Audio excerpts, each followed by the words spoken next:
Good. Just explaining why we keep going back to Sanskrit. And giving the example from Spanish. Spanish verb decir, to say, from Latin dicere. Now, if it were a regular verb, which it is not, I said, past tense would be decir, but it's not. It's not.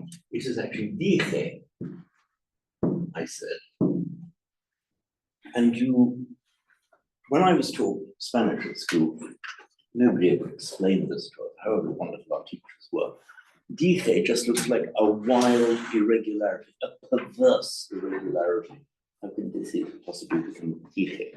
If you go back to Latin, everything is regular and explained, because in Latin, it is dicere, the short F there, dicere, and it's a third conjugation verb with an S perfect. So what happens? Dicere, you take the regular, just take the root of it, dic, and add what I said. See, dixie is perfect. In fact, it's written in Latin. It's written as with an X, but that's a pure spelling convention. It's really dixie.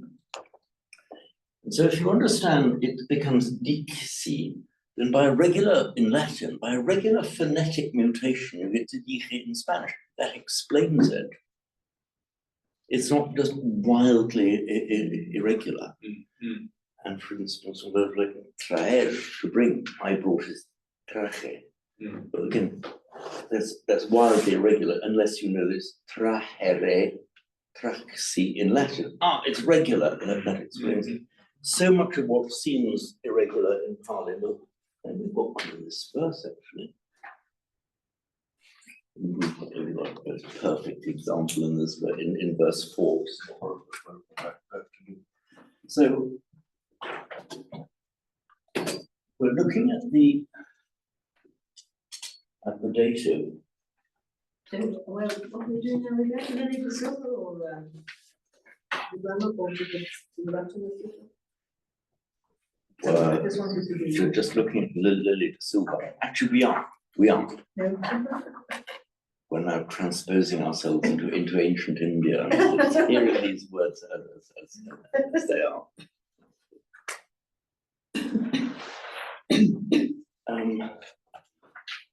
In Sanskrit and Pali, you have a dative and a genitive. Dative, the idea of to something, broadly the same as Latin.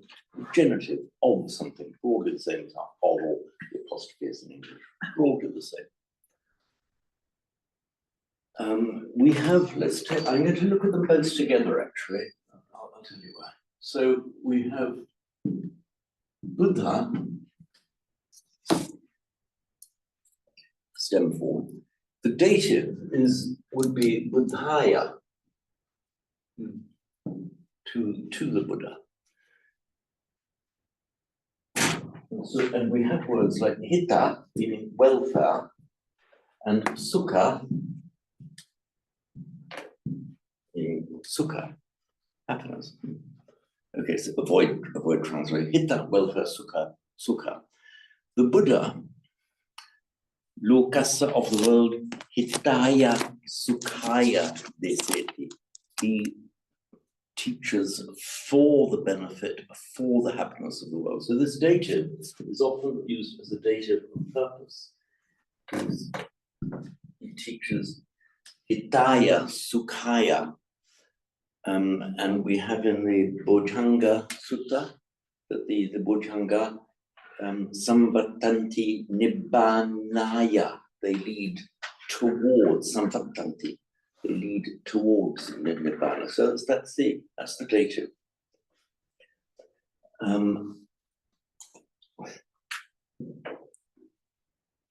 It has happened. I think it's highly unfortunate, but there's nothing I can do about it at this length of time. But in Pali, with the exception of nouns ending in a short a, the dative and the genitive have become merged into one case in Pali. And effectively, with the exception of these singular endings in aya, The dative has disappeared from Pali and has been supplanted by the genitive. Oh. Yes, I don't like it at all. I am, if I had the power to do something about it, I would. Because in fact, there is no case throughout all of the detentional system of Sanskrit that the genitive and the dative are the same. They're distinct in every single case throughout all the detentions. Whereas in Pali, effectively, the genitive has taken over the dative, with the exception of these aya endings. What would be the difference then, if there was a difference between dative and genitive? Okay. So much of this stuff you know without knowing that you know. You know that the genitive is the asa ending. Namo tassa bhagavato arahato sammasambuddhassa is the asa ending. In fact, the entire that dative form is the same in Sanskrit and Pali. In the genitive of Buddha in Sanskrit is buddhasya with a sya. And it's this sya that's become, by a regular phonetic mutation, merged into a double S, transmute, as well as in buddhassa, tassa, buddhassa. So in fact, Namo tassa bhagavato arahato sammasambuddhassa in Sanskrit would be Namastasmai bhagavate arahate sammasambuddhaya. But it's become, as I said, large. Even in Pali, in the cases where you sometimes could use aya, they still use asa.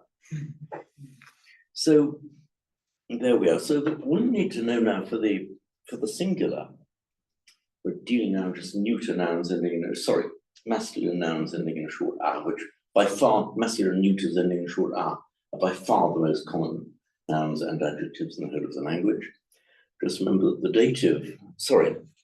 genitive form is asya in Sanskrit, asa in Pali, and it's the aya in Sanskrit, with some remnants of it left in Pali. And so would it be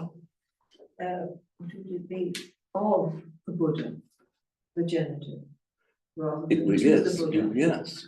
For example, you could say Buddhassa Dhammo, the Dhamma of the Buddha, the teaching of the Buddha. You can have the Buddha's Sangha is Buddhassa Sangho, or in Sanskrit would be Buddhasya Sangha. The genitive plural, all that happens is it becomes in Sanskrit of the Buddhas, it would be Buddhanam.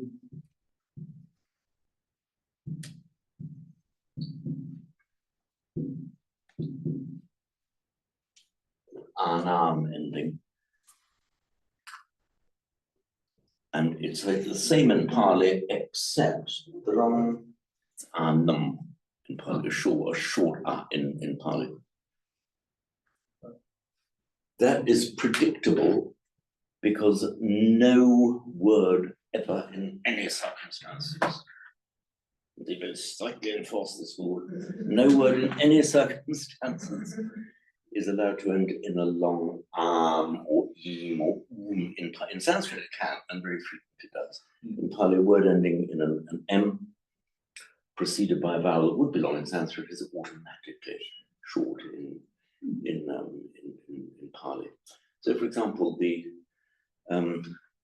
sa, she, accusative form would be tam with a long a in Sanskrit, but it is automatically and predictably shortened to tam in Pali with a short a.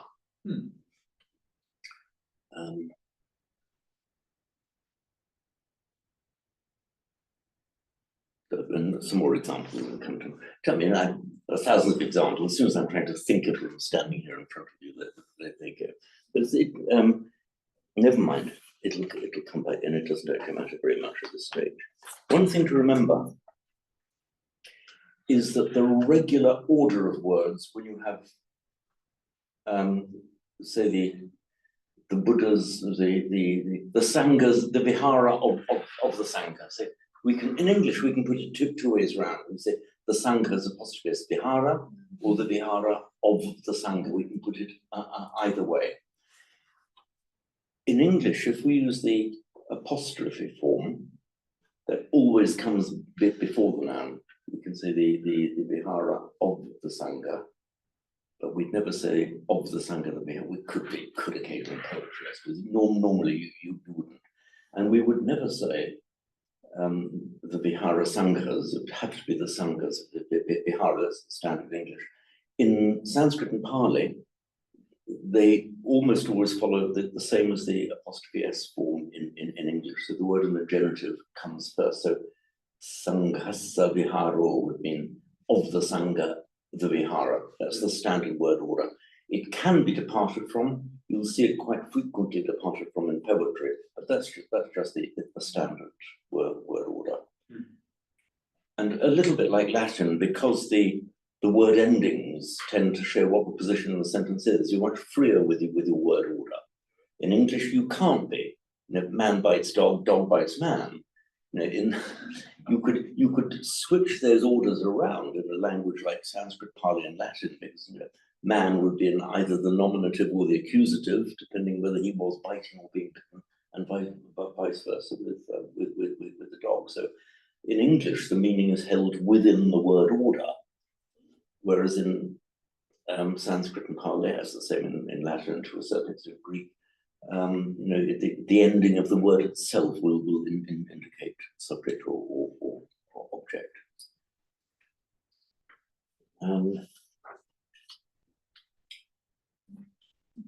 So I don't think there's very much more we need to do on the grammar bit of Lily de Silva. As I mentioned before, those of you who are really seriously keen, the entire exercise is English to Pali, and for the hyper keen, Pali to English.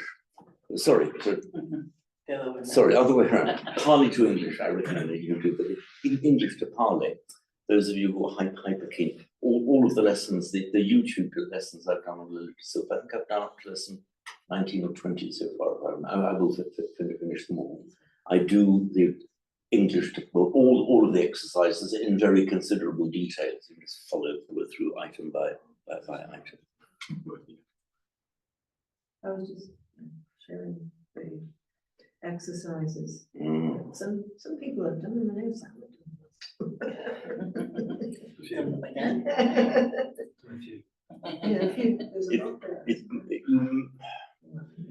I would recommend that you do the Pali to English, but maybe it's if you've got quite a bit of time, there's nothing much else to do. Just do the English to Pali. There's probably a minimal amount of benefit to be gained from it.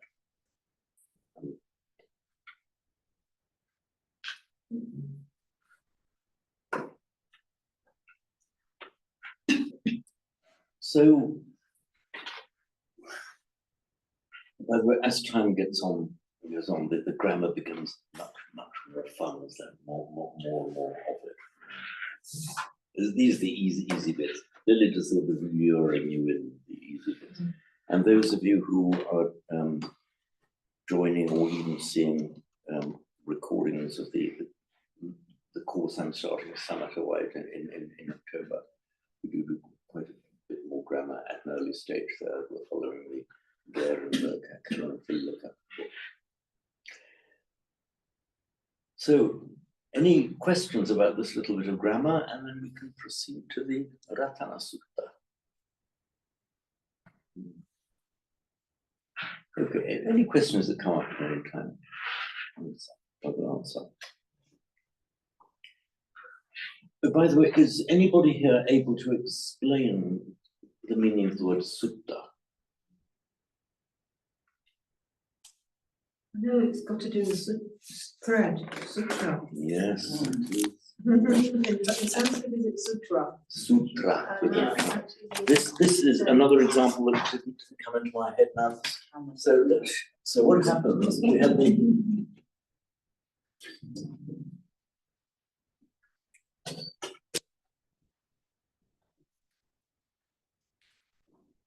have the word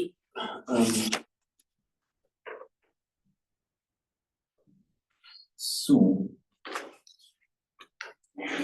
which is retained in English almost identically as our word sew is spelled with E-E-W as in sewing. It's the same word. And with the ending tra, it can mean either a means of doing it or something that is done thereby. So the sutra is actually something that is stitched up or stitching up. Regular phonetic mutation, the tr of the Sanskrit becomes a double T in Pali, sutta. And notice that the U is shortened. Sanskrit is absolutely fine with a long vowel before a consonant cluster, sutra, before a final consonant, buddhanam, sutra. Pali almost always avoids it and will shorten that vowel. So the Sanskrit buddhanam of the Buddhas, Pali buddhanam. Sanskrit sutra, Pali sutta, shortening that something so. And I forget all the verb is in Latin, but the suture, as in a medical suture, when you're stitching up a wound, it's that same word. Sutra, suture, it is the same word. So looking at the Ratana Sutta, Ratana meaning a gem, a jewel. We got on to verse 4. I'll just indulge in prose rather than chant.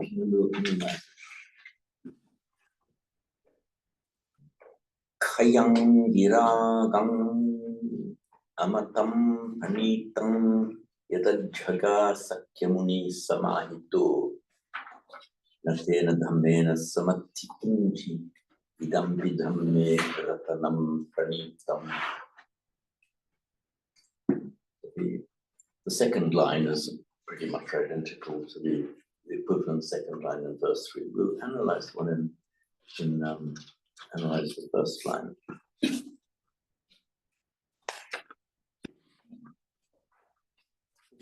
Kaya is from the root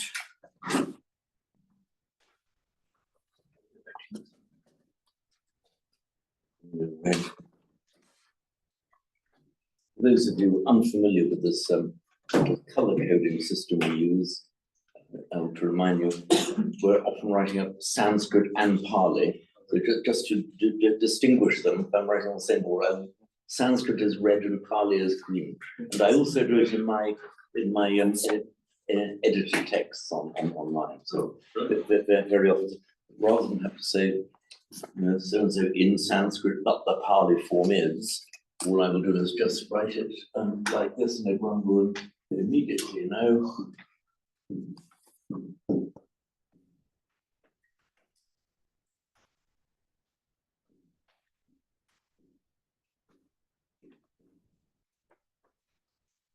So that is your code. That they are effectively, essentially identical words. That's just the Sanskrit form and the Pali form. Pali lacks the sh and the sh sound. So there are 3 sibilants in Sanskrit: the sh, and s. They all turn up as a s in Pali. So this kayam is from the root kshi, actually.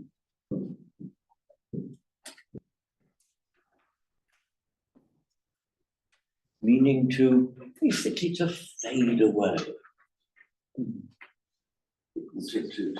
to die out. And it tends to be used not as in the sudden extinction of something, but as the gradual fading away of it as you move it, and makes a verbal form in kiyati. Makes a verb form in Sanskrit, kshiyati, Pali kiyati. You almost always find, oops, I left out the crime of leaving out God. Almost invariably, for a bit in Sanskrit which is actually directly cognate with the Greek x. It becomes a k in Pali. That's a regular implementation. So you have ayukyati, the gradual fading away. The ayu is one's life. So there's one of the, I think it's one of the Terigatas, the songs of the female elders, you know, ayukyati, our life. That's the word trickling away. It suggests running out gradually until nothing is left. It's the ayukyati, our life is running out. Is that ayu in that word? We've got kamayam. So is the aya for life? Oh no, sorry, I was just giving an entirely separate example here. The ayu means life. There are more than two words for life, but ayu is more life in the sense of length of life. Jivita is a bit life as opposed to death, your life or death. Ayu, life in the sense of length of life, meaning a healthy life. It's ayu in Sanskrit. And we get Ayurveda. It's that same word, literally, life knowledge. Ayurveda, life knowledge. That's the meaning of the word.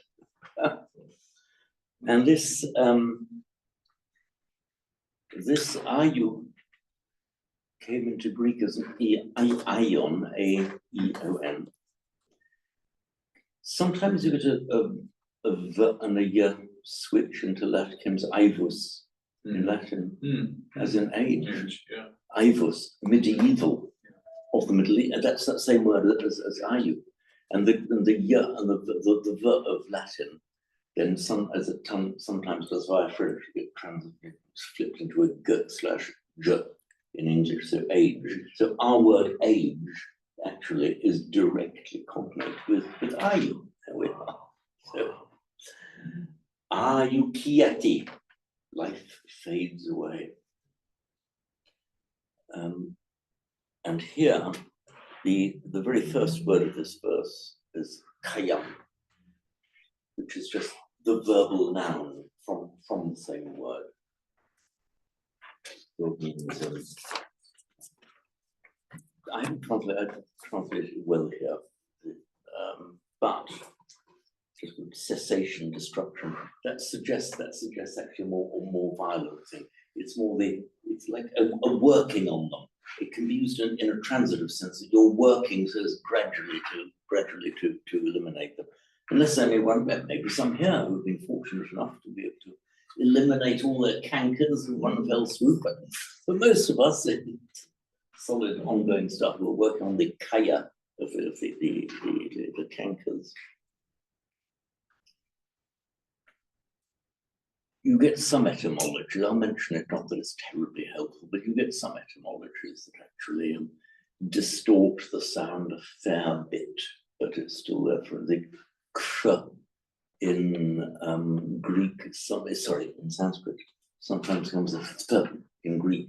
So there's the alternative word for tuberculosis is phthisis in Greek, which means wasting away. And French called tuberculosis la phthise, which is the same word, phthisis in Greek, P-H-T-H-I-S-I-S. So that's that same root, because the tuberculosis is kind of a wasting disease. So that word phthisis in Greek reflects the kshaya Sanskrit and the kaya in Pali. It's a gradual reducing, wasting away, the life wasting away. The same word would be used, for example, of a little stream of water running over dry and parched ground and gradually fade into nothing. It would that same word, kyati, would be used. So kayam viragam. So kayam viragam. Actually, I was just discussing with Dave earlier the merits of, although it's much better to be face to face in many cases, I've done this getting bigger and bigger, my explanatory glossary. So for those who do it online, you're referred to the explanatory glossary, because we can only do online, where I go into a lot more detail in these words. So the viraga.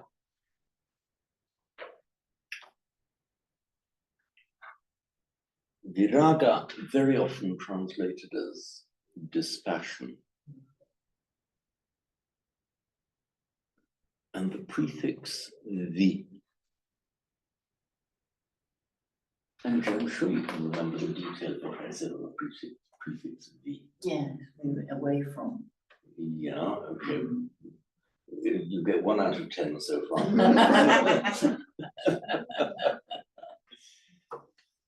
Not separate, is it? It is.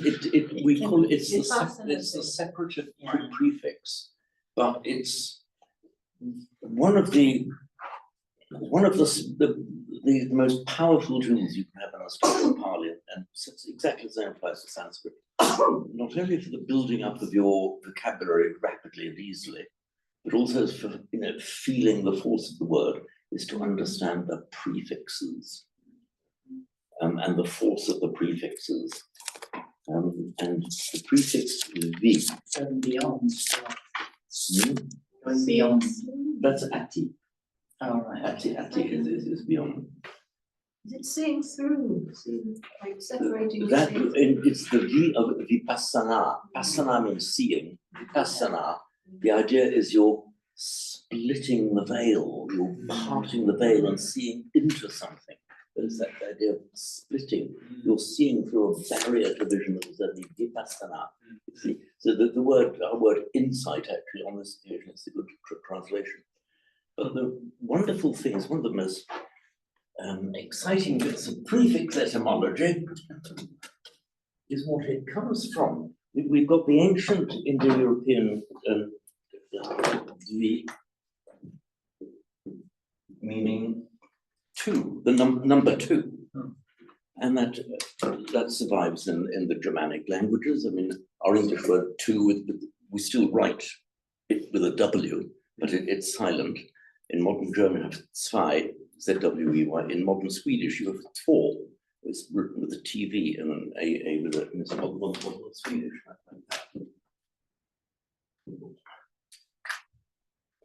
And in Latin, it becomes duo. Some French de, Spanish dos, Italian due, and so on. And in Sanskrit and Pali, it's to be meaning two. Now, what happened was that this prefix was used then, rather than in this form, it's just a number, numbers 1, 2, and 3. But when it was used as a prefix, that same word two was used for the idea of splitting, splitting in twain, our very word twain in twain. So it was used for the idea of splitting. What was one has become two. And when it was used in that sense, in Sanskrit and Pali, it lost the d and simply became vi. So used in that sense, it is vi. So whenever you see a root with the prefix vi, that's what it's from. What happened that in Latin, they did it the other way round. They lost the oo sound, and in Latin, it just became d. Or this, or d, all three forms. So, if ever you see, not whenever, but very frequently when you see Sanskrit and Pali word with the prefix vi, you can say, there's an equivalent, got one, we can invent one, of d or dis. I mean, it's a highly productive prefix, as you know, in modern time. You can, if your computer has a bug, you debug your program, get rid of the bug. Anything out of or away, you defenestration, throwing out of the window. It can be used for a negation, pleasure, displeasure. I mean, thousands of words in English. The idea of getting rid of, out of, away, negating. So if you see that, you feel the force of the word. We've got the word hri, by the way. It's the root hri.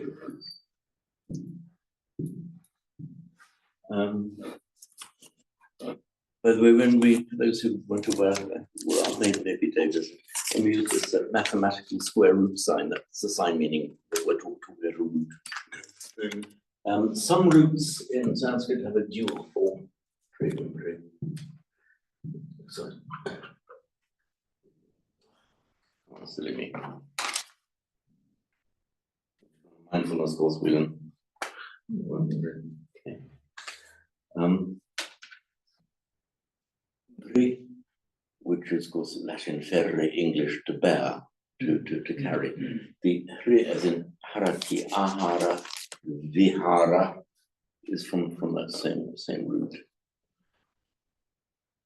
And when several weeks ago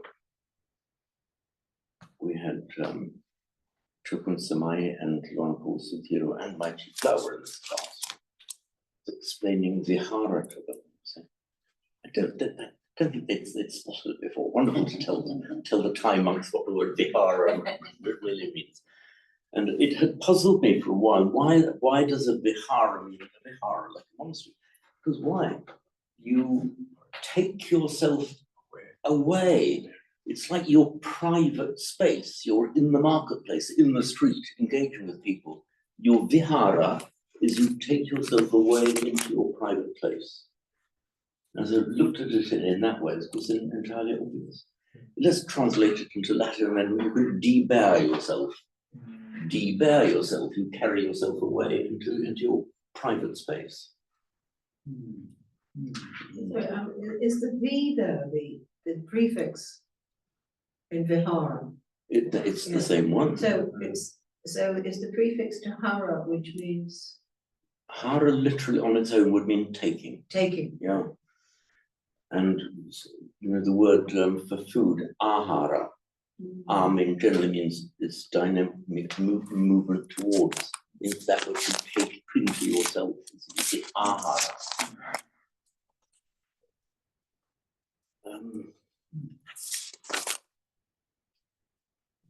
Something else I was just about to say, it's gone. Never mind, it'll come back.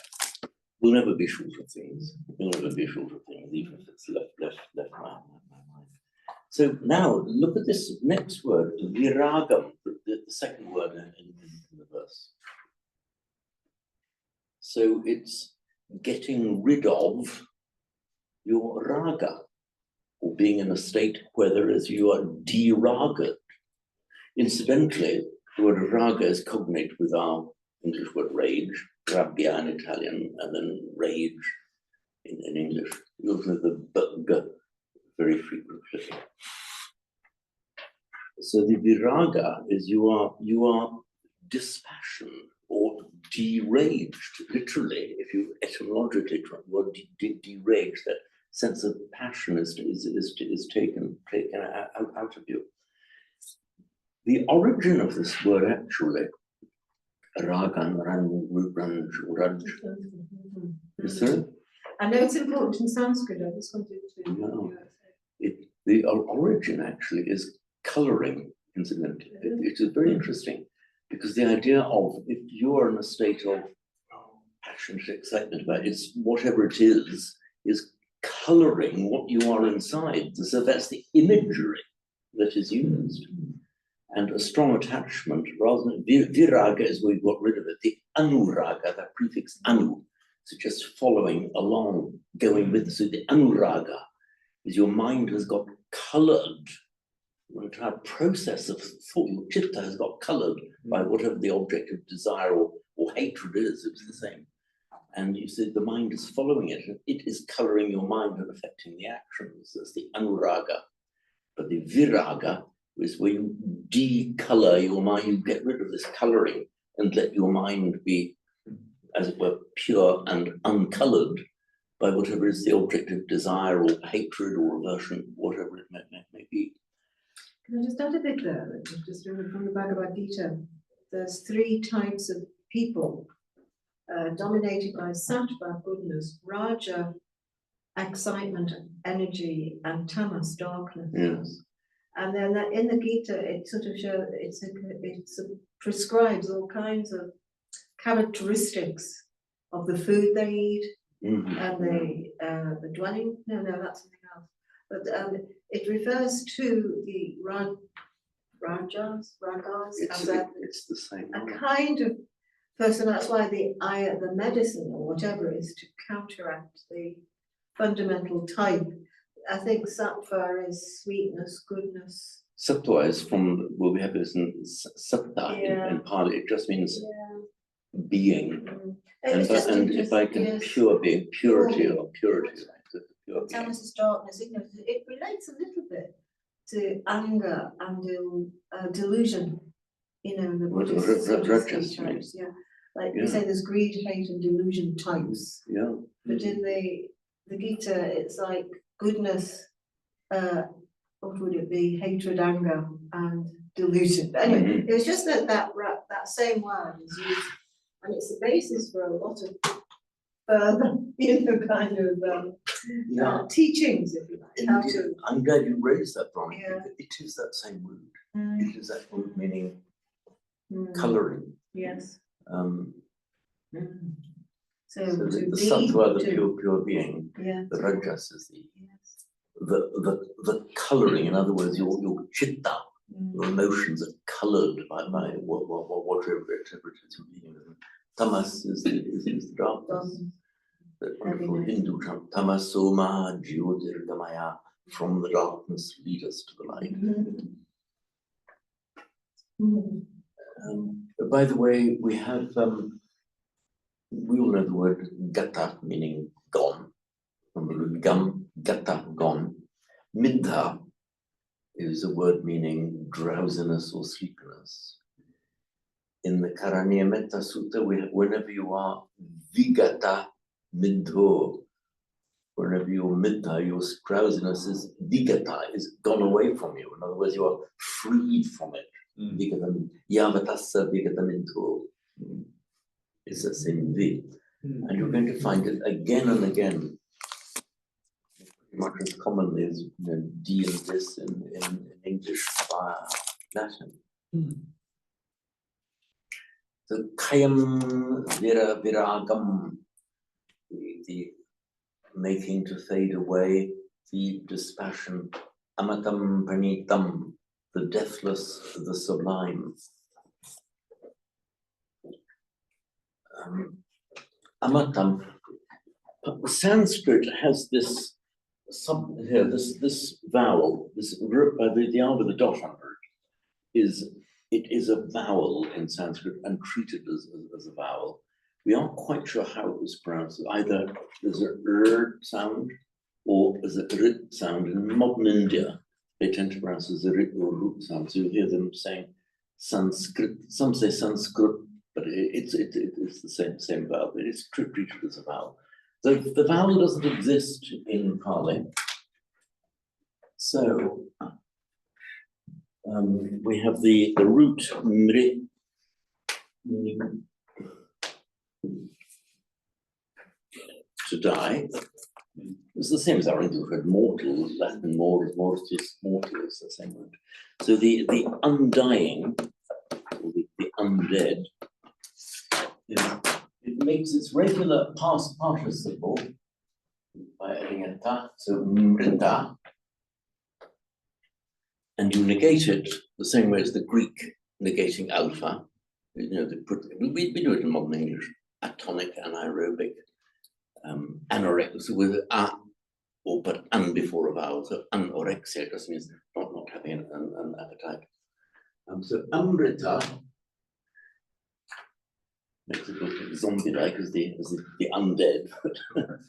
It means a person who is immortal or immortality as a noun.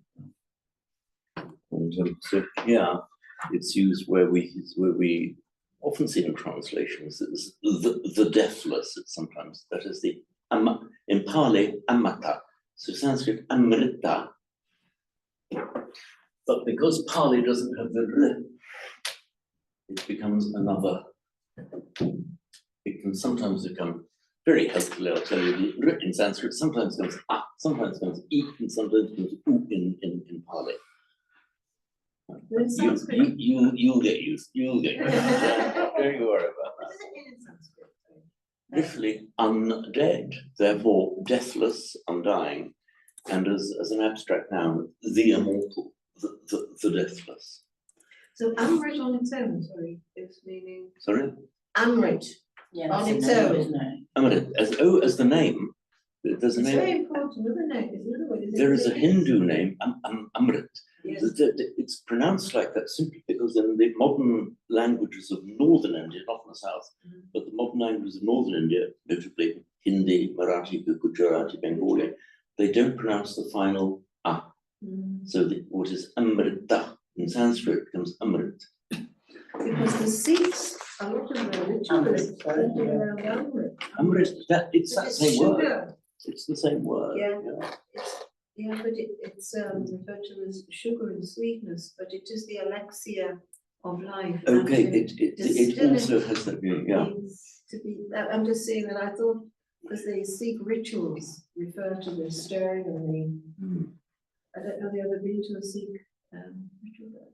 Sorry? In the Sikh Gurdwara, they Gurdwara. do, that whole sort of regular service is about the Around the Amrit.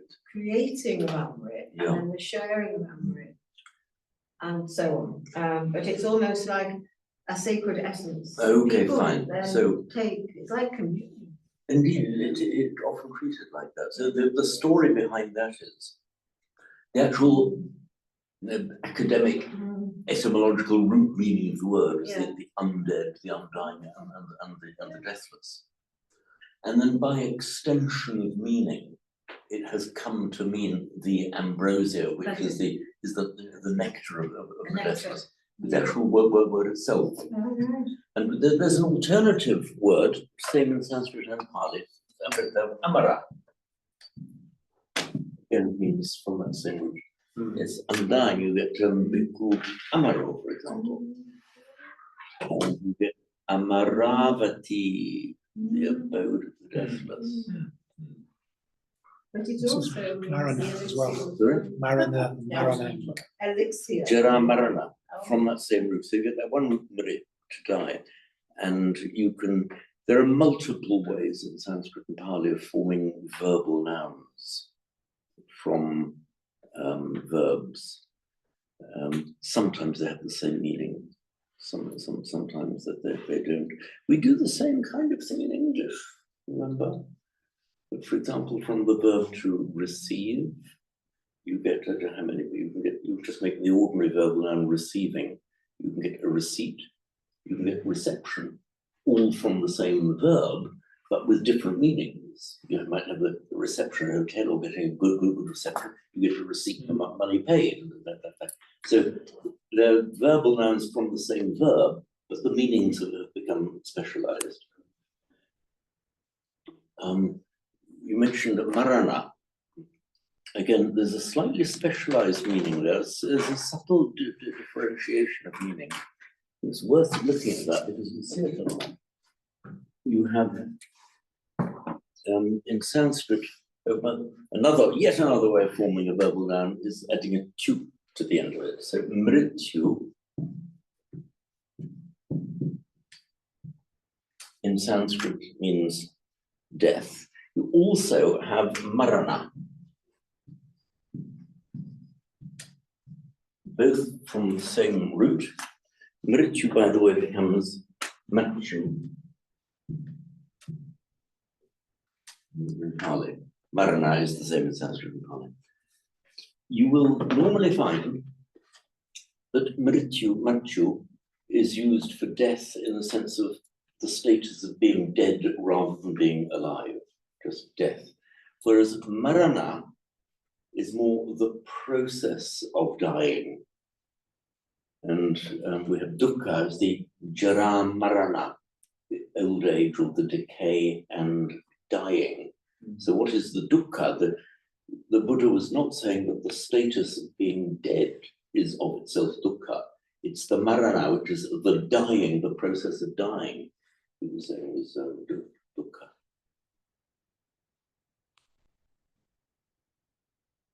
And jara, we all know the word jara. It's the word, part of the definition of dukkha is jara marana. And often translated as old age or decay and death. That should be quite easy for us to remember. Geriatric comes from the same. So jara, past participle jirna in Pali, but jara, and then from geros in Greek. Geros is geriatric, gerontology. It's from the same. So the decay, the inevitable decay of old age. I'll carry on. So, by the way, for the name of the monastery, the name of the place, please never say Amaravati. It will cause me enormous dukkha to hear this. It's Amaravati. Amaravati. Even some of the monks there horrified me by mispronouncing the name of their own monastery. There are quite a few place names in Sanskrit that end in the, actually it's vati, the feminine form, meaning the abode of something. And because of a quirk of Vedic phonetics, the previous short R is lengthened, so Amaravati becomes Amaravati. You also have, for example, Sukhavati, the abode of joy. So Avati. If you ever want to correct a monk and he said, no, you're wrong, die on the barricades for that one. I'm inclusively telling you, Amaravati. Somebody even told that Ajahn Sumedhu's Amaravati.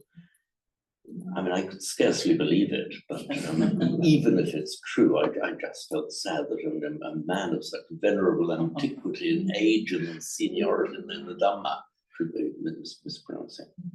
I still don't quite believe it. I'll need better evidence than this chance remark to me. I'm just imagining so many conversations beginning with, yes, Bhante, but James Whalen said.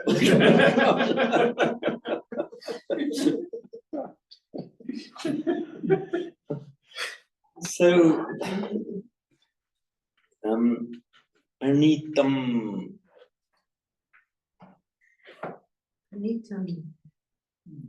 Anitam, it's translated here as the sublime. Okay.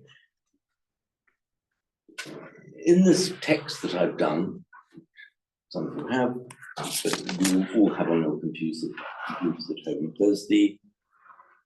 There's what I've done here, because you may not have seen this one day, is this is for all of the text that we study. I do this analysis in Devanagari for those who want it. Yeah. The Romans exactly follows the spelling of Devanagari. You can ignore it if you want to. And this is just the text as we read in Pali. Okay. Then a parsing word by word of what part of speech it is. Yeah.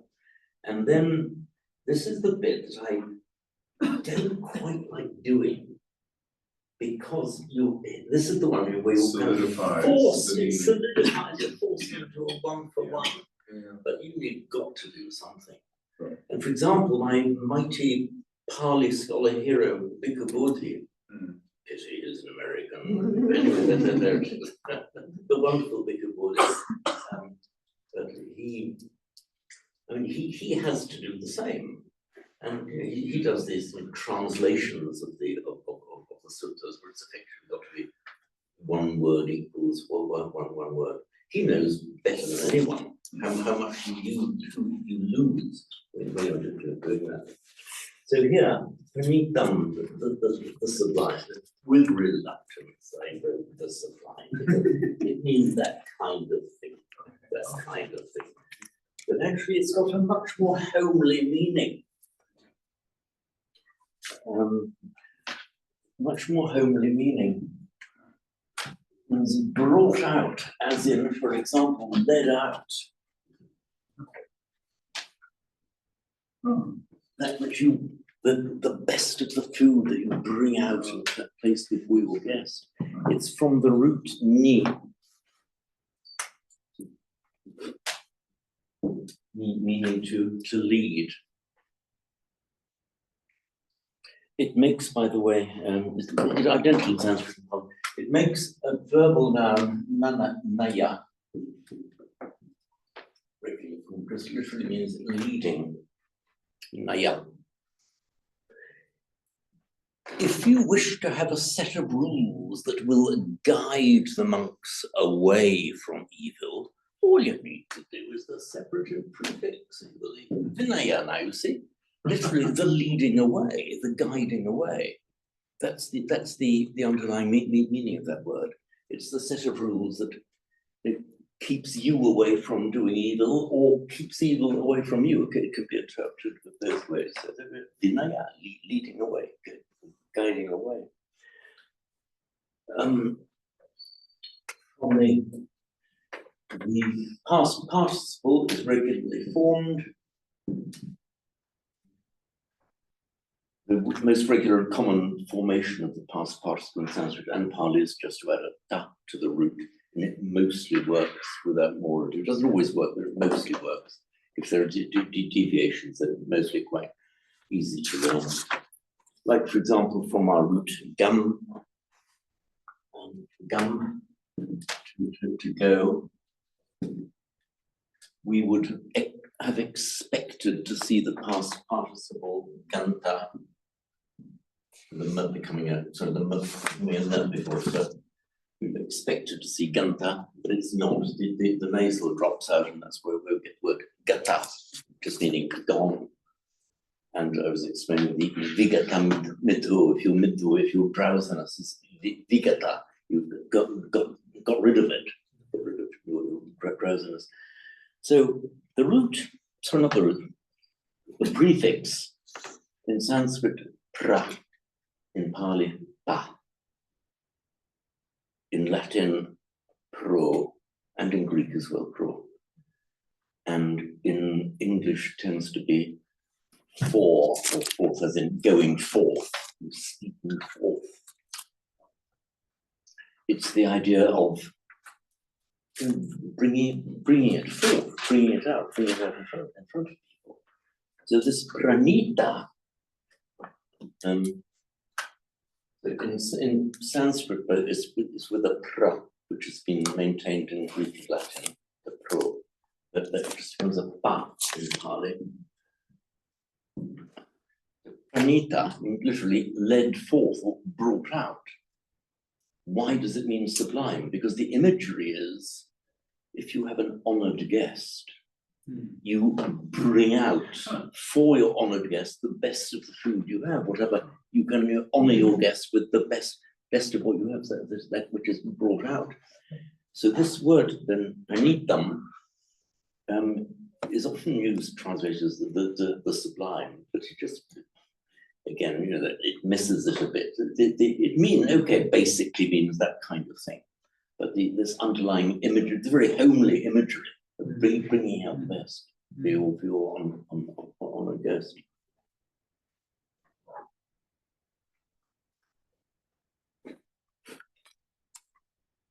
Is it tea break time? Just trying to put the four words. I was just thinking the same thing. I was thinking, wait a minute. It's passion or fading away. When they're all Fading the away same of case, passion. So you can see that, and some people might say, yeah, kayam viragamya, it's the same thing. Well, superficially, kind of, yes. If you look at the words themselves, they tell their own story. And so does that have an amplifying effect whenever you have two words of the same theme back to back? Is that? It's very commonly used, you know, as a literary device. Very common in Sanskrit and Pali. And we do it in English as well. We might use a string of synonyms or almost synonyms. Right.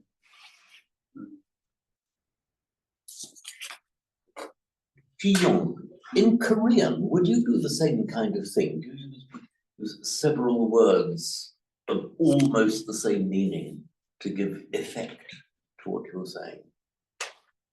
I guess so, but I can't just think of the exact No. example. But- yeah, I think so. I think in Chinese it's done. Yeah. Again, I can't think of an example of that. Maybe Confucius has got a It's bit hard to rusty. I suppose it brings out different nuance, doesn't it, as I would say, that the kind of. Yeah, there are nuanced differences, as I said, there's a slightly different tone. You think of the kayam, the kayam in Sanskrit meaning kind of fading away, whereas the viraga, you have the idea of this colouring that has affected your mind. You're now getting rid of this colouring for your mind to refer to its, to revert, I should say, to its innate purity. I'm going towards the tea. Because I think it's a tea. But are you going to have some Yes. lemon and ginger? Anyone else? Strawberry, I guess. All right, okay. I don't know what the people want to come in or I can bring to you.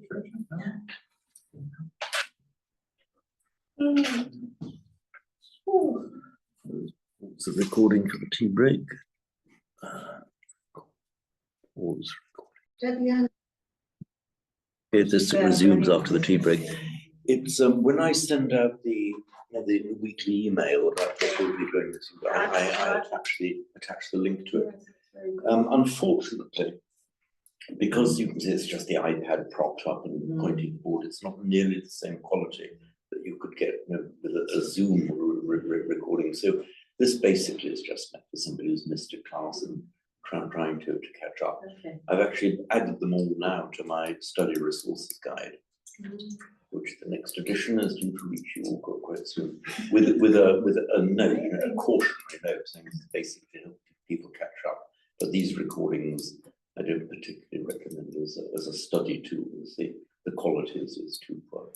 But fear not, because You're not talking about. I've got the some of quality the- of the class, is it? Sorry? People in it. If the quality is too poor, it's not referring to us, is it? No, happily not. Pure technical quality. But fear not, I've got about 350 plus teaching videos up. And most of which are well, the one that you were when you were just looking at earlier. So What were you talking about in the breakdown? let's start off with the very interesting point that that Peter raised. Can you just resume? Can you just reprise for the class what you were saying to me? There was many years ago. I was when I first came across Buddhism. I went to the FWBO's Manchester Buddhist Centre and went on one of their retreats. And on one of their retreats, they taught a meditation contemplation of something called Upanissa Sutta. The Upanissa Sutta describes dependent origination and transcendental dependent arising. So dependent origination is like samsara, go around on this wheel, the wheel of Tibetan wheel of life. And then from that, out of that comes faith, and there's 12 links together that just come up. Saddha is at the point where it's broken out of the wheel, I think. Yeah, exactly. So Do you want us to give it? Far away. it's okay, no, because I think it's just the ending of that James is wanting me to talk about. So so out of the dukkha, the samsara, we have the faith, saddha, brings us out, and we start to climb up through these 12 links, leading us ultimately to the last 3. And the last, well, in fact, let's talk about the last 4. So after realizing how things are, we withdraw from life, nibbida. So as you say, Mara, it's nibbida. Nibbida. So a withdrawal from the cares of the world, and independence on this withdrawal arises dispassion, viraga. So this is the one of these terms here. So nibbida, viraga. Viraga coming after that. which is the one we've just been looking at. Independence. And what I was saying to James was that when I was thinking about this in contemplation, and I was just sat there going through these terms, and because of the translation being dispassion, my interpretation of the word dispassion was an uncaring. I don't care about. It's dispassionate. It's just doesn't mean anything to me. But it didn't mean that in my contemplation. In my contemplation, it seemed to be an absence of passion. That's what it meant to me. I'm going through this now. Kind of makes more sense that it's away from the passions. So withdrawal, dispassion, independence on dispassion arises freedom, vimutti. So at this point, you're kind of going, well, okay, done. It's all over with. But it's not, because there's another one following this, which is the asava kaya jnana. This one again, kayang here, and cessation, destruction. James has got in his notes here, and then in brackets of the cankers, and I believe that's the asavas, the cankers. I think is the translation of that. The need to be, to asava, so it's karmasava, so sense desire, bhavasava, to be a vibhavasava. Not So, some of those. We've got, actually, this thing, I could hardly have thoughts for that, Peter, because I could hardly have thought of a better example of why you are spending these precious hours and days of your life studying Pali. Okay, nibbida. You withdraw. Withdrawing or withdraw. Yeah. Withdrawing from the cares of the world. This is what it really means. It's sometimes translated as disgust or disenchantment is another word. So in other words, where the pleasures of the senses have grabbed you and gripped you, and that's what you really want. And the nibbida, you say, oh, actually, maybe that's not what I really wanted after all. They cease to have that allure for you. But there's more than that. You actually want to get rid of it out of your sight, as the word itself implies. Look at this. Nibbida in Sanskrit is nirvida.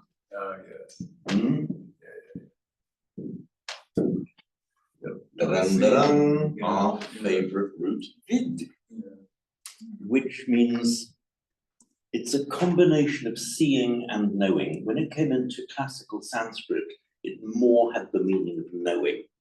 We have vidya, knowledge, avidya, ignorance, Pali, avidya, the intervocalic dia in Sanskrit becomes a double j, avidya, avidya, same word.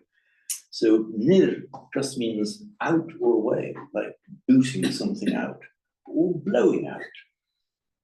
You blow out the candle is deepam nirvati. Nirvati. The verbal noun is nirvana, blowing out. Nibbana.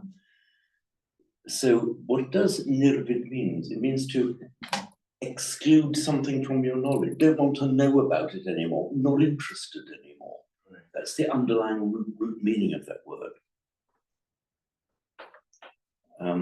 So disenchantment is, slightly captures it, because look, I'm just not interested in that particular allurement anymore. So you just get rid of that out of your sphere of knowledge. Nirvid. Viraga we've just dealt with. Vimutti, which in the text commonly translated as liberation or freedom. We have the Vimutti Magga, which is the path of freedom or the path of liberation. It is it's actually from the root much.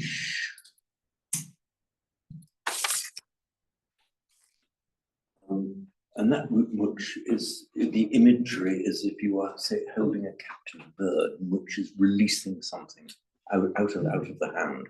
It originally started off, like most of these words that have a spiritual practice meaning in Pali and Sanskrit, they started off with everyday actions. And look at nirvana itself is the everyday word for the ordinary action of blowing out a candle. In fact, the root va, to blow, verbal noun vana, blowing, comes into Latin as ventus and wind. So the ventilation, the van, nirvana, and the ventilation are the same. And it changed pronunciation slightly through the Germanic line, which was why we have the English word wind. So the English wind, the Latin ventus, and the Sanskrit Pali vana are essentially etymologically that same word. So anyway, much to release, to let go. And we're going to add the past participial ending ta. Rule of Sanskrit phonetics, whenever you get mukta, that becomes mukka. So that becomes mukta. Now, I don't know if it happens right across the board, and certainly in most cases, we got a past participle ending in ta, which is the most common form of it. You can make a verbal noun formed exactly the same way, but with t instead of ta. So in Sanskrit, vimukta would mean mukta would mean released, and mukti, which is used among two different words, moksha and mukti. Both are words meaning liberation. But remember, there's the underlying imagery of something that was captive in your hands and is being released and freed. Now, we've seen so many cases where you get a consonant trust, and this is kta in Sanskrit, which just becomes a double consonant in Pali. So there's mutta and mutti. Just to emphasize the idea of the release, the up and away, it's gone like the bird release, which is the vimutti. This away, off you go, bird, you're free now. Open my hand. So that's the vimutti. That's where we get the vimutti in the chain of causation that Peter has just been telling us about. And the same vimutti, of course, is in the vimutti magga, the path to liberation. And the asava kaya jnana, the kaya is the same kaya, which is the same word that appears as the first word of the verse that we're looking at.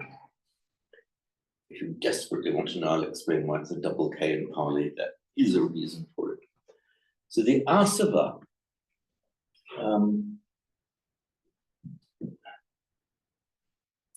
is from Sava, from Sanskrit srava, from the root sru, not to be confused with shru, means to hear. Asrava, some doubt, it could mean in Sanskrit, asrava would mean it's like a dynamic flow, a directional flow. Okay, all flows are directional. I mean, this dynamic prefix "a" adds a meaning of like flowing into something or flowing out of something. It could mean, it's a bit ambiguous, slightly uncharacteristic of Sanskrit to be a bit ambiguous like that. But it's this flow. So some people have called it the outflows, other people have called it the inflows. What's the Both root? are What's the linguistically root then, possible. James? What's the root? Through. S-R-U. But not to be confused with the other root, shru, which means to hear. So, for example, sru in Sanskrit would make space.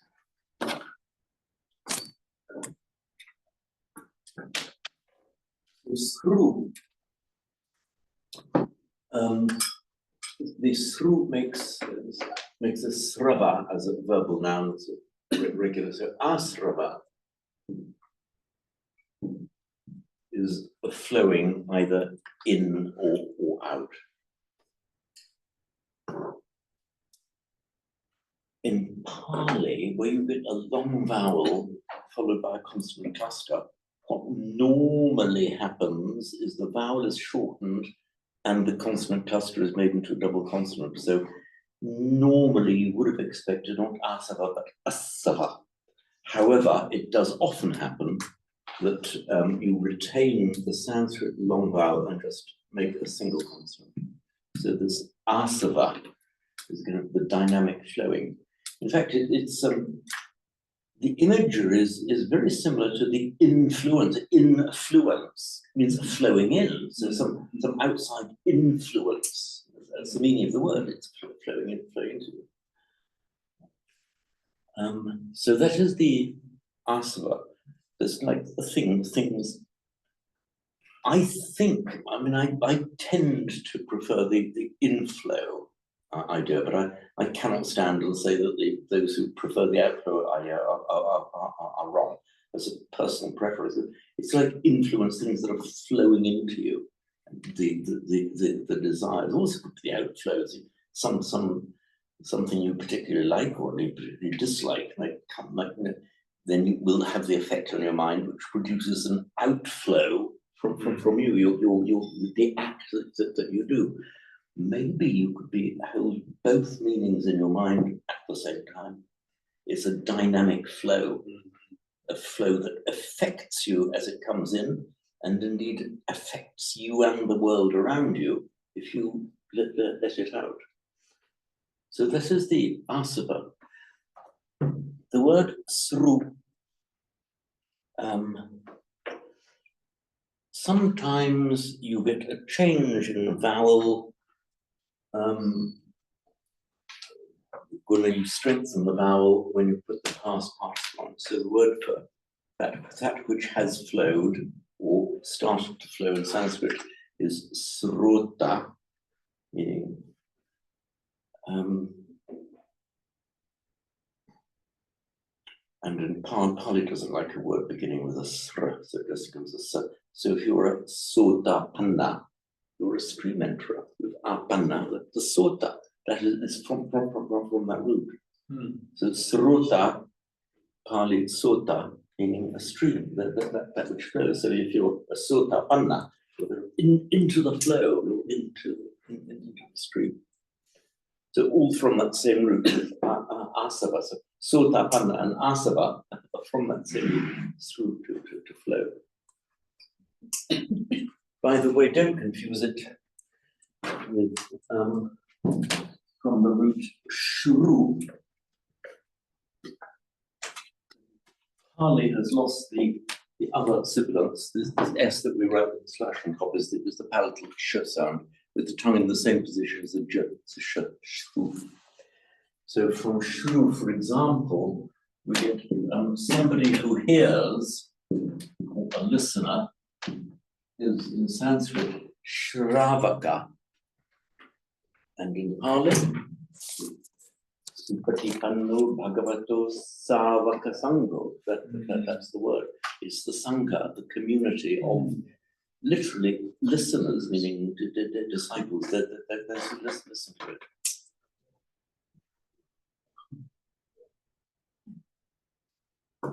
Is it making sense to you? I was just that, Yes. I'm thinking, sorry, Yes. I'm going on to the very last, what is it, point or on the ascendant arising, this phrase we've got here.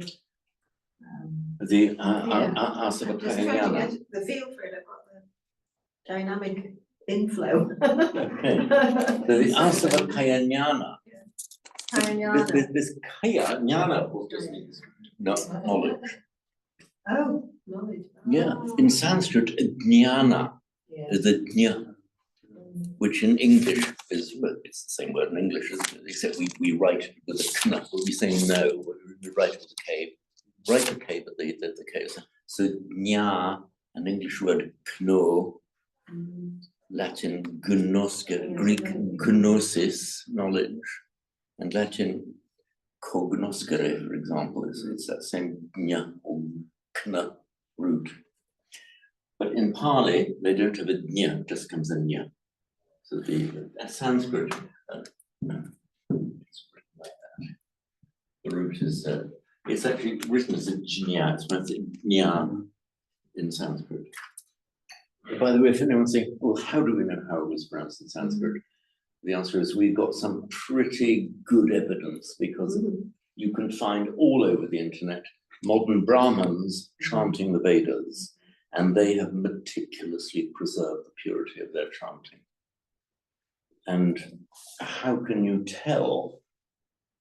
Again, you're just looking at the quality of the evidence, because you get, for example, and very recently in human history, and we've had since the Vedas were composed, Rig Veda approximately 1800 BC, you've had the tradition of Brahmanical chanting, the chanting of the hymns of the Vedas being carefully preserved by the Brahmins. And you now can just go onto the internet, any amount of Vedic chanting you can find. Just look up, Google Rig Veda chanting, you get hundreds of hits with that. But the important thing is, for millennia, you had the Brahmins scattered in different parts of India, from Kashmir to Tamil Nadu, and from Gujarat to Bengal, without much contact with each other. Now, if all that time later, people go and they make videos of them chanting, if they are all still to this day chanting in a virtually identical way, that's pretty good evidence that was how it was done. And if they all agree that this particular sound is pronounced as a nya, well, it's good enough for me so far. It's highly likely that that's how it was. So what's happened, this nya, it just becomes a nya. The Pali simplifies that sound, so it's not nya, but just nya. So jnana means knowing. It's not jhana, is it? It's not to do with that's from a different root. That's ultimately from the root D, meaning of the mind, as in sudhiro, he of good intelligence. Is that jnana related to vijnana? It's the same one. Okay, yeah. The So V, here we are. comes in again. It's That's what I the was same thinking. V. Yeah. Vijnana, Right. which is commonly translated as consciousness. It's the idea of a split knowing. Not just knowing, because a slug or a worm might know something, but it's the knowing that you know. Yeah. I know that I know. Kind of consciousness cognizing itself, or is cognizing the process of knowledge. Yeah. Interesting. Mm. Very good. Very good. In fact, the word with the prefix san, we get sanya, which then is commonly used to mean perception or identifying what something is. So the sun comes into Greek as sun, as in sy, and it's really classical Greek sun. We pronounce it sin. In modern Greek also sin. It's in synthesis. Is putting together. It flipped to a k in Latin, so the Latin prefix co and com are the same root. So sanya, cognition are etymologically the same word. And the meaning is retained in cognition, because it's not just knowing something, like you can know it's hot or cold or hot, but the cognition is a kind of mental process of identification, knowing what's going on in your own mind. Right. It needs a cognition. Right. So asava kaya jnana, asava, the inflows or outflows or whichever one you prefer. Kaya, fading away. Jnana, the knowledge or the awareness that the asavas are fading away. So that was the fourth in that line, was it, Peter? Yes. Yeah.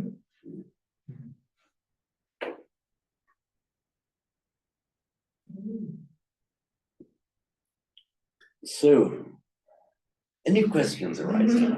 Just to say, Teresa, think that I've come across this dependent arising before, and I found it very uninspiring because of the translation of dispassion, disillusion with the world, dispassion, and what's the other one? Disenchantment. And this is supposed to be the way out, and it just sounded totally.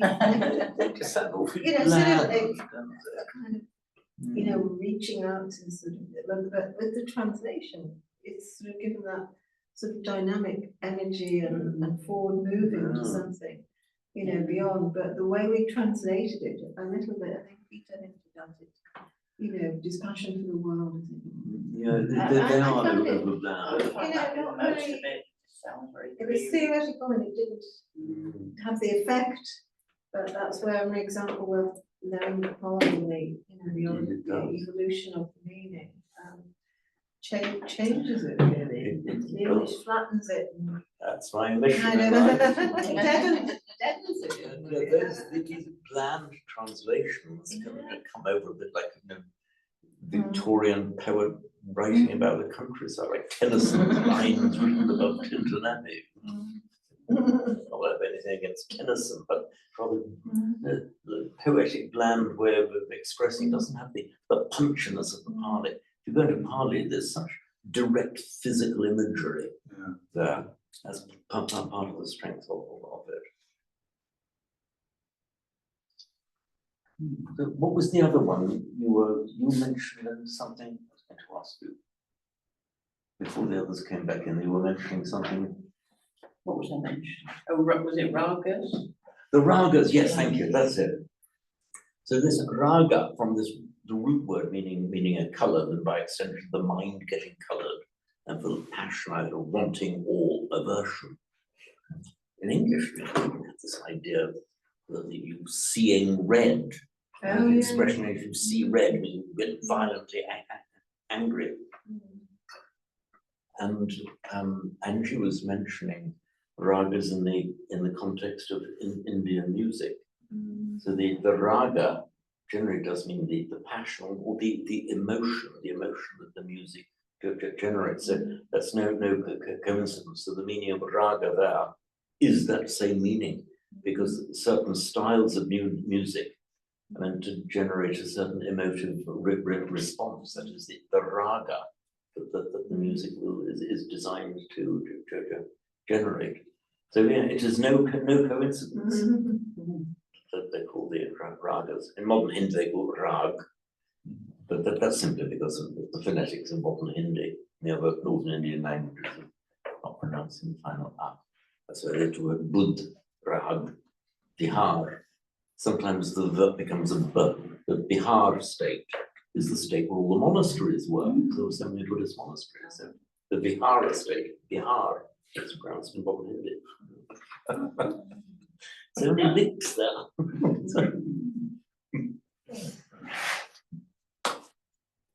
I think there might have been, was there one more thing we were discussing, Peter? The different Oh, the classes of verbs. conjugations. Yeah, the class of verbs. I've got to kind of quickly read the room, whether there is at the moment the kind of stamina and will to look at 10 classes of verbs. I think actually no, I'm chickening out slightly. What I will do, I'll send to you. I'll send ostensibly to Peter, but just copy it. Some work I've done on these 10 classes of verbs. Very, very simply. And this is a gross oversimplification. Hopefully it'll be of some use. The reason Peter mentioned that was because he has got something copied there from A.K. Warder's Pali grammar, talking about 7 conjugations. What these 7 conjugations were. Those of you who know Latin will know that there are 4, basically 4 different classes of verbs that conjugate in different ways, depending whether they end in are, long ere, short ere, or ire.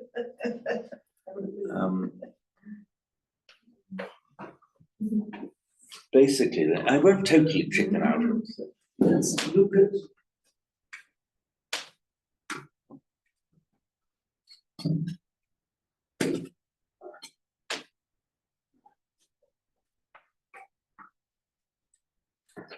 look at a simplest possible root of a verb, which is the root jar. to go. Move, go.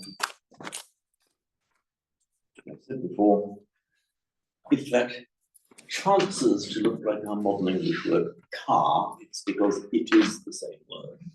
It's that which you, and the word chariot, carriage, cart, it's all from that same root, meaning going or moving, or our word carry and chariot from that same root. So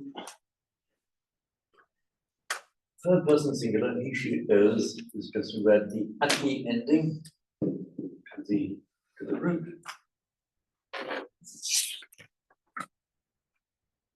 The vast majority of verbs in Sanskrit and Pali, that's all you do. It's as simple as that. Sometimes you get a change in who to be becomes bhavati. Go to detail now. That's actually a regular formation rule. Bhavati, that is regular. Now, you get that class 1. I'll jump to class 10, which is often the causative form. So, deshati, he teaches.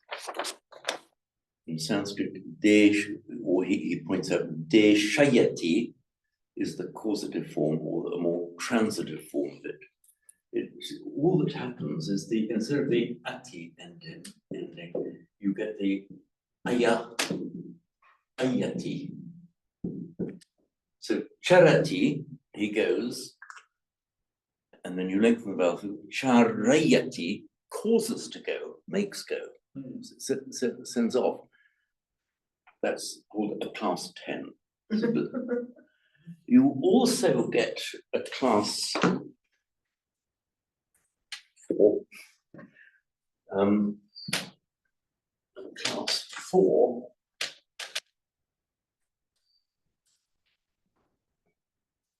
I'm afraid that class 4 includes our root bud. Now, you might have expected to see with or without the lengthening vowel buddhati or bodhati. It's not. Class 4 verbs and just stick in a ya. So now buddhati. Because buddhati, but don't worry about that yet. That's the atmane for the form. Buddhati. It's exactly the same as class 1, the common one, but it's stuck in a ya. That happens to me as class 4. Why they can't list these very similar ones together? I don't know. That's it. We're stuck with it, and that is why. So buddhyate, and as always, virtually always, sorry, where you get a vya in Sanskrit, it becomes a double J. So buddhati. So buddhati means to wake up, to become a Buddha, to become awakened. This is buddhyate. The y has been stuck in after the root, which is the characteristic of a class 4 verb. Now, there are other verbs that are, and I hate to say it, but some of them just are little bastards, but as if they're there to annoy us. You get a class 2 verb. You get the root vid that we know.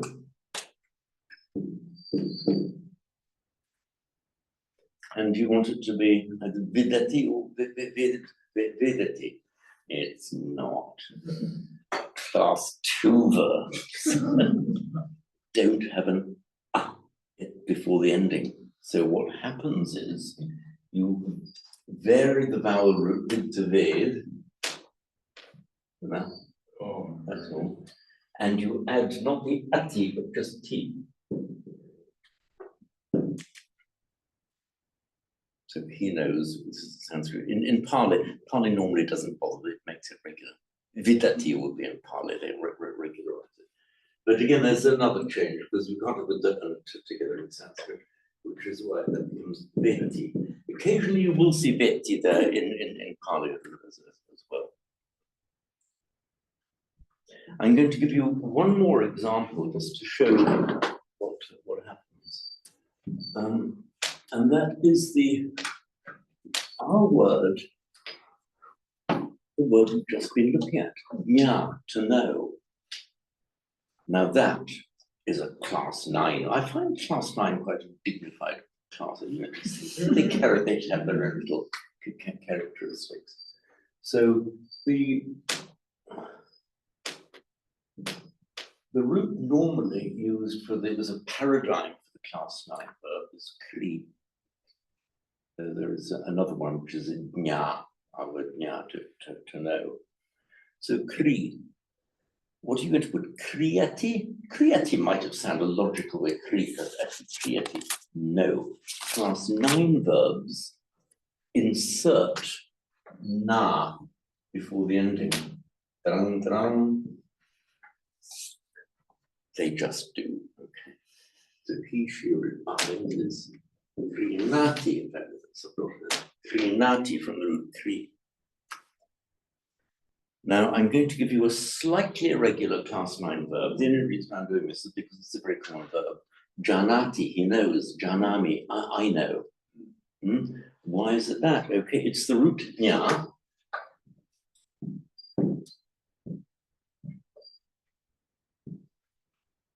And that is a class 9 verb.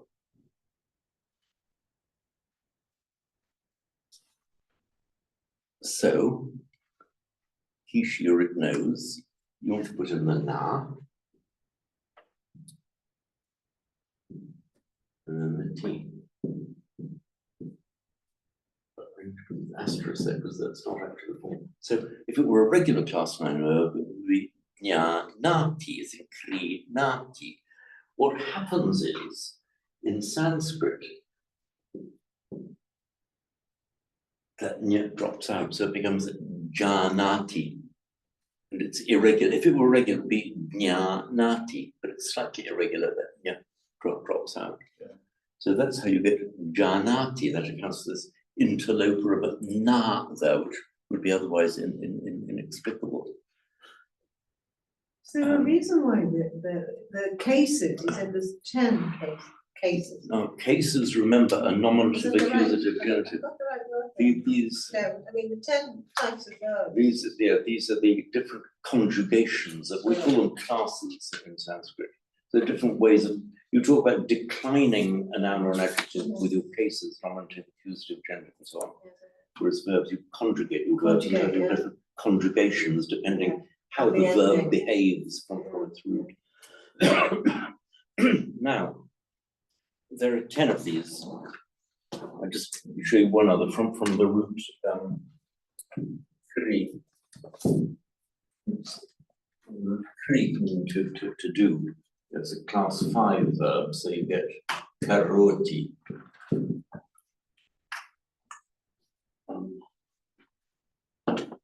Now, Peter was asking me from what he copied from all about the 7 conjugations of Pali. Was it 7 conjugations that was used? So I don't quite approve of talking about 7 conjugations. What I much more approve of is starting off with the Sanskrit, because when you see it all laid out in Sanskrit, okay, there's a little bit of learning to do, but step by step, there's no individual point that you're puzzled by. It's all very clear when you see it laid out. There's quite a bit to learn, but there's nothing inherently difficult about it. Okay, I would say that I started 60 years ago. Honestly, it's not inherently difficult. Now, the thing is, whereas in Sanskrit, you can identify 10 different behaviors, as it were, what happens from the root when it actually transmutes into a verb, a finite verb in use. In Pali, you can identify only 7 different behaviors, but they can all be mapped back onto the Sanskrit. And the grammarians that I really respect, like Obelis, Perniola, Oh, the other one, there's, left my poor ancient brain. But you will find that the modern grammarians will start explaining the Pali on the basis of the 10 Sanskrit classes, because that gives you a logical framework that you could understand what's happening. Say, aha, now I see why the verb is exhibiting a behavior like that. So I say, I'll send you around the I just material. wondered, you know, is it declensions or cases, the categories, 10 or 7, are they grouped according to the way they sound because they have different endings? Or are they grouped according to some kind of characteristic, like some verbs might be to do with certain kinds of actions, or some might be more abstract, or some might be more, that's not. you know what I mean? And why do they have these 7 different types? Is it purely a sound thing? It's purely a sound Okay. thing. It's nothing to do with the meaning. No. In fact, there are many verbs Yeah. that can belong to two classes, even quite a few verbs that can belong to 3 classes at the same time, with no observable distinction of meaning. So, for example, this would, meaning to wake up, why is it a class 4 verb? And it just is nothing to do with the meaning. And the kri, to buy, and nya, to know, it's nothing to do with the kind of meaning it has. It's simply, it so happens that these verbs add a na immediately after the root before the verb ending, and that's the characteristic of it's purely the form, nothing to do with the Okay, meaning. there's no kind of philosophy behind it. There's It's just the There's way it none that sounds. I've been able to detect in all these years. I think the answer is no, there's none. It just goes back into the mists of time, into pre-Vedic. They were already in these observable distinct classes in Vedic times. And the sound mattered, didn't it? I mean, it was all about the sound of the word. It was exactly. That's the sound was the meaning. The sound, and with very many Hindus will still say that Sanskrit is the most perfect language now, and that the sound inherently embodies the meaning. Well, you don't like to say to them, it doesn't actually go back to Proto-Indo-European. But you're right, it was the strength of the oral tradition, very strong oral tradition. In fact, for a long time, the Brahmins were very resistant to the Vedas being written down at all. Lest the sacred knowledge be conveyed into the wrong hands, the hands of the lower castes. There was strong resistance to them being written down. The Buddhist suttas weren't written down before, and that was in Sri Lanka 400 years or so after his death. So it's the oral tradition is just culturally the strong one. The exact opposite of China, because in ancient China, the sign of education was nothing to do with being able to chant things correctly as it was in the Brahmins. It was your knowledge of the writing. And it matters especially how you pronounce it, provided you could form the characters correctly. So the exact opposite of India, China with this emphasis on knowledge of the written language, and the Brahmins with their emphasis on the correct chanting of the Vedas. And as for the colloquial languages, they just evolved naturally in the same way as Italian and Spanish and French evolved out of Latin, also by contact with the substrate languages of the languages they met as the Roman Empire extended. So in the same way, Pali is very closely related, but it descends directly from Vedic, but in a more colloquial form. A bit like when Dante was writing his Inferno, his Divina Commedia Divina. He actually went as far as to say on more than one occasion he was writing in Latin. But he was stretching it a bit there, clearly early modern Italian, but he regarded it as a variety of Latin. So this first line that we have here, it's the trickling out, the being removed from the passion, Or of the color, the decoloring. Yes. the deathless, and then the sublime. The sublime, that which is, the It's the the image best of the, for last. give the best for the guest. Yes, best for the guest. Okay. It's just one line, so you can burst forward. Yeah. So yeah, we both know it. So in these I just. just want to make sure I remember, that's all. So we've just, we've got through half of the first one, but it doesn't matter, it doesn't matter. No, it's great, it's a process, falling in love with the language. Asked a couple of students, and asked them, anxious, why can't we get to the end? Well, all we've done is one line, but it doesn't matter. You just were immersing ourselves in Pali, the conversation about it, the analysis of it. It doesn't matter whether we finish the line. These were two people of Chinese origin, actually. We've got to get to the end of that lesson by that, otherwise we aren't making progress. But I think I persuaded them. There were two Malay Chinese seminary, very lovely people. Otherwise known as brother Gao and brother Ong. Gao and Ong. Okay, shall we finish up with the blessing and why not? Bhavatu sabba mangalam rakhanti sabba devata sabba bhutanu bhavena sada soti bhavante Bhavatu sabba mangalam rakhanti sabba devata Sabba dhammanu bhavena saraswati bhavantu te Bhavatu sabba mangalam rakhantu sabba devata Sabba sangham bhavena saraswati bhavantu te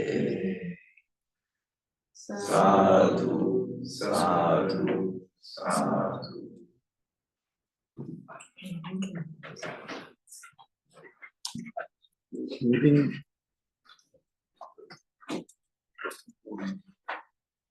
Recording.